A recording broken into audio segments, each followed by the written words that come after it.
Waqt l-avveniment Sustainability Live Malta kelliema minn oqsma ekonomiċi differenti tkellmu dwar kif Malta tista' tilħaq bilanċ bejn l-iżvilupp ekonomiku u l-ħarsien ambjentali rifless fil-kriterji tal-ESG.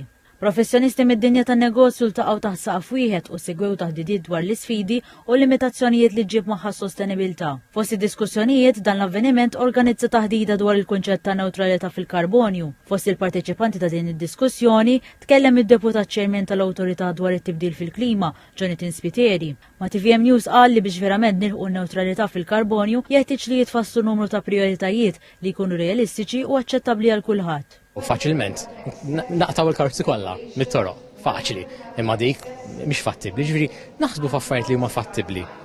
Nagħmlu pjan, ngħidu aħna fejn iridu mmorru 5 snin oħra, 10 snin oħra.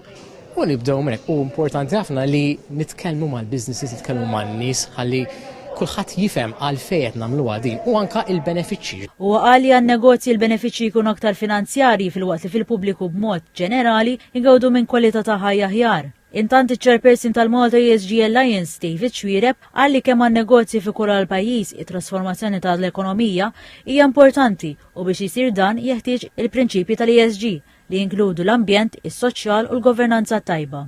Il-bot mir-retorika tal-burokrazija ta' dak kollu għandu bżonn jiġi rapportat, iktar importanti li naraw l-azzjonijiet, l-inċentivi, il-policies, il-liġijiet li jgħinuna nsiru aħjar. U allura aħjar nkunu iktar kompetittivi, iktar attraenti, iktar sostenibbli fej well-being tal-persuna jkun fiċ-ċentru ta' dak li aħna fil-fatt nagħmlu.